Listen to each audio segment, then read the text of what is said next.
Okay, we're going to start talking about, we just learned about why the Articles of Confederation did not work. They were very, very weak.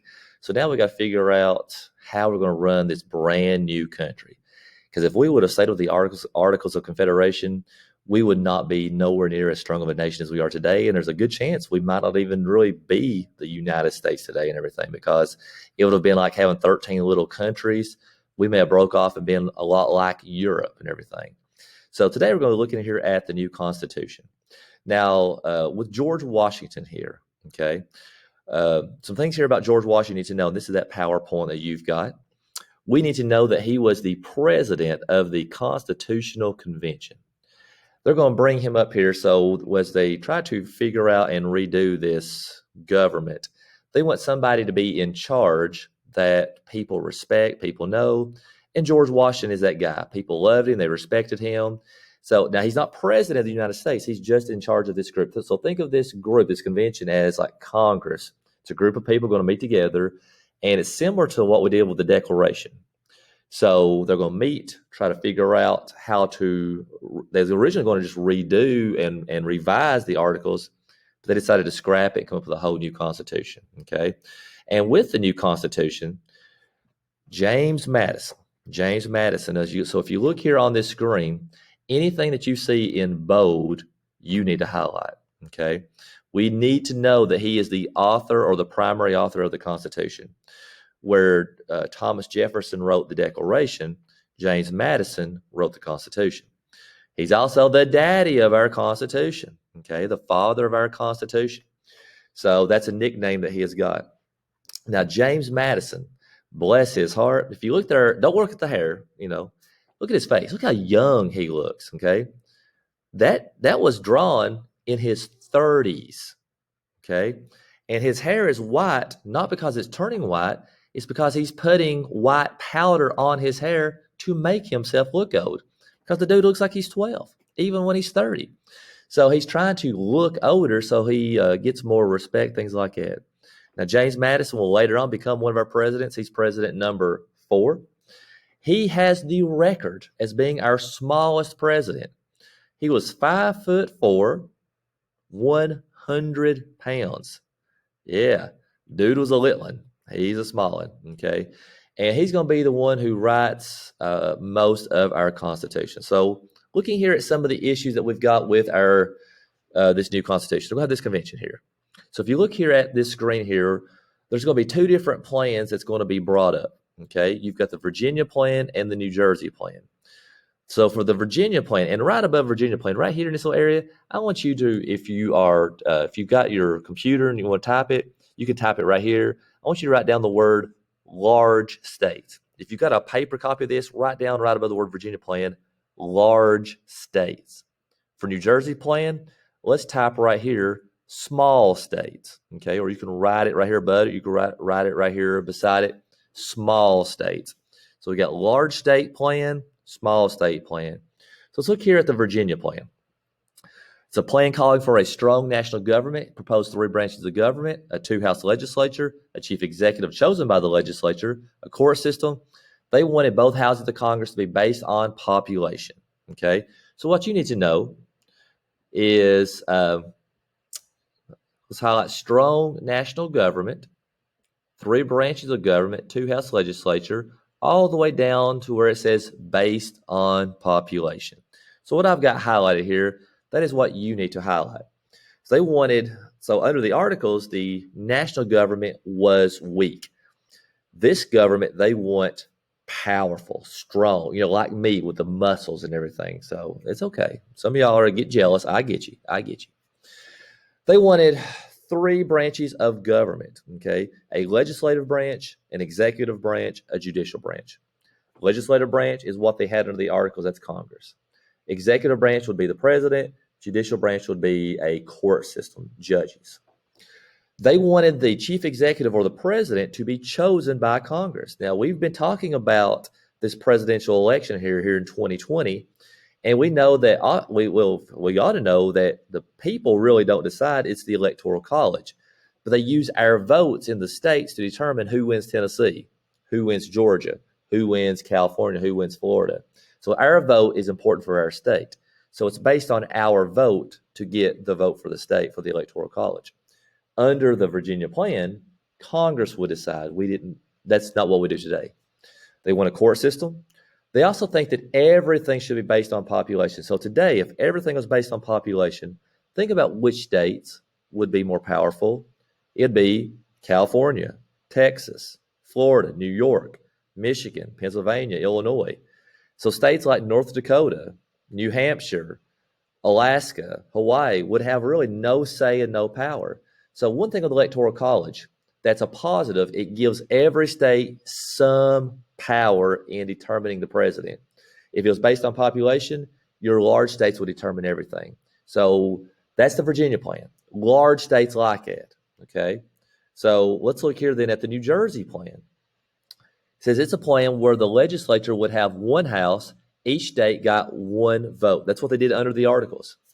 It says they wanted a more powerful government than the Articles, but not like the Virginia plan.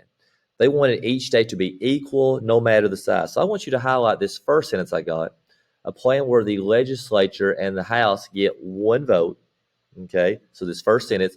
Also, let's highlight the last sentence. They wanted each state to be equal regardless of size. So everything is equal.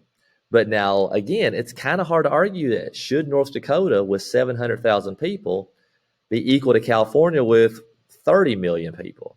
That's a big difference. So it's something they've got to figure out here. So one plan is all about the population. One plan is all about being equal. So we got to compromise. So if you look at the words here, compromise in number 3 and number 4, the word compromise, it's going to be one of our vocabulary terms. Basically, this is where each side has to give up something for it to work, okay? You give up something, the other side gives up something. You do this with your parents all the time. So a lot of you have phones. Some of you have a deal to keep your phone.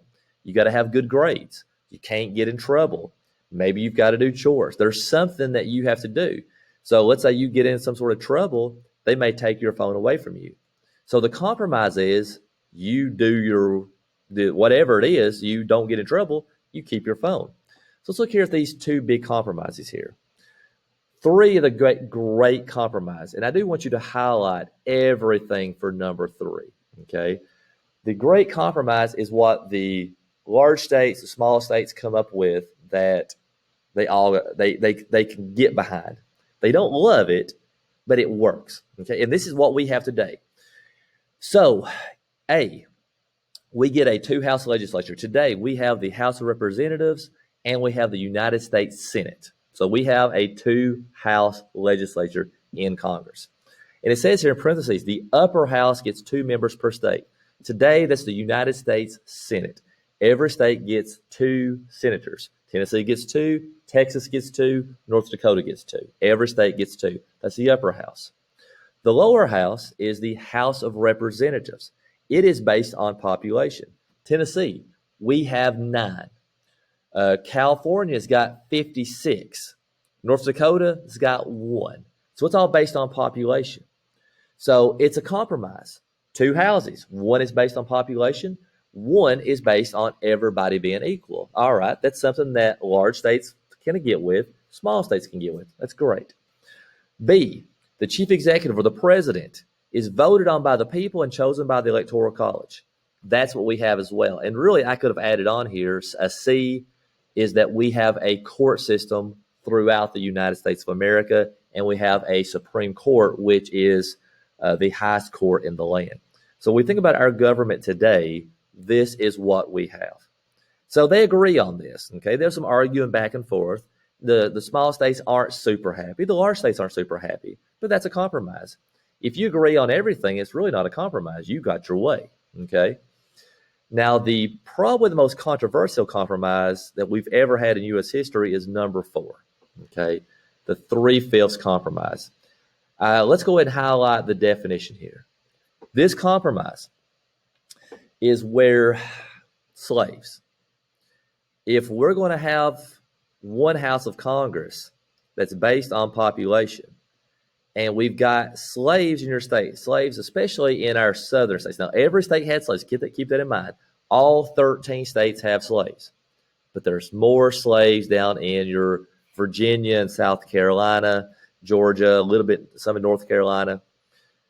How do we count the slaves? So technically, if you're counting slaves, you're counting them as people. And if they're people, they shouldn't be slaves. It's a real tricky situation here.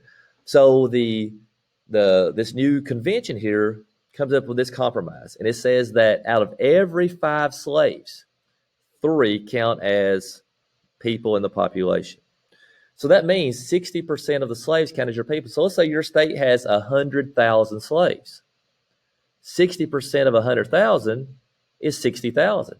Well, if I'm counting 60,000 people in my population, that gives my state more representatives. So states that are going to be against this three-fifths compromise, Rhode Island, New Hampshire, Massachusetts, they have maybe 1,000 slaves in the entire state. Virginia may have 100,000 slaves or 500,000 slaves. That's a big difference. So it's a really tricky slope here. A real slippery slope here. This is not a great compromise. It's looked at in history as being one of our worst laws that we did. But it was a way that your slave states could get more people counted to get more representation in Congress. Okay.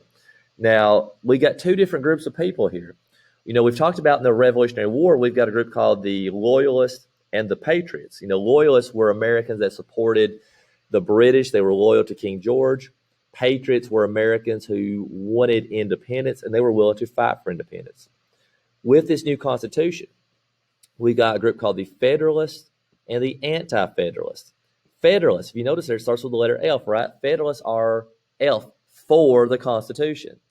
Anti means against. So these Anti-Federalists are anti or against this new Constitution. So if you look at the word Federalist, I want you to highlight they support the new Constitution. Okay, that's all you need to know right now. If we can remember, F is for, they are for the new Constitution, they support it. And it says here, James Madison, of course, if he's writing the Constitution, he should be for it. George Washington, Alexander Hamilton, these are big names here. Ben Franklin, that handsome devil that tore the French girls up. They believe we ought to have a new Constitution. They're for it. Okay. So anti is against, okay, or opposed here. So for the Anti-Federalists, they are against or opposed to the new Constitution. Again, they don't want a government that's too powerful. But look who's against it here. Now, Thomas Jefferson, that's a huge name. That dude wrote the Declaration of Independence. So he was obviously a strong patriot. He's afraid of a strong government, okay? Patrick Henry. We didn't really talk a lot about him. He's famous for a quote trying to get Virginia to support the revolution. He said, "Give me liberty or give me death." Oh, that's a great quote. Sam Adams, the dude who would punch people and things like that. He was the leader of the Sons of Liberty. Very strong patriot. He's afraid of a strong government, okay? So now one thing, again, the word compromise, you got to give something to get something. All 3 of these men here said that, all right, if you want us to support the new Constitution, we want in the new Constitution a thing called the Bill of Rights, okay? If you want a strong central government, a strong national government, we need individual rights for people. That's our Bill of Rights. And let's highlight the Bill of Rights here.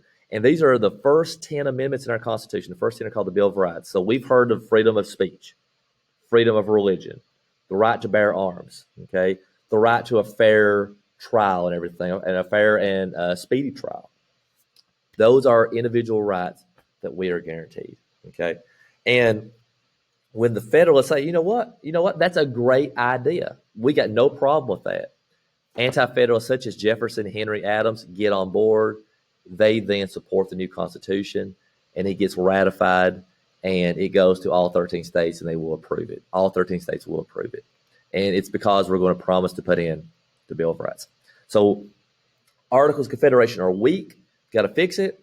We're going to have this constitutional convention, and in this convention, we write, James Madison, the primary author, the daddy of our Constitution, is going to be the primary author of this new Constitution, okay? So the Virginia plan, New Jersey plan, need to know those. We know the Great Compromise is where they come together and create this. The slave states kind of get their way with the Three-Fields Compromise. People that are for it are Federalists. People that are against it are Anti-Federalists. And that's where we are at here, our new Constitution. Hope everybody has a great day, and let's learn some stuff with the government.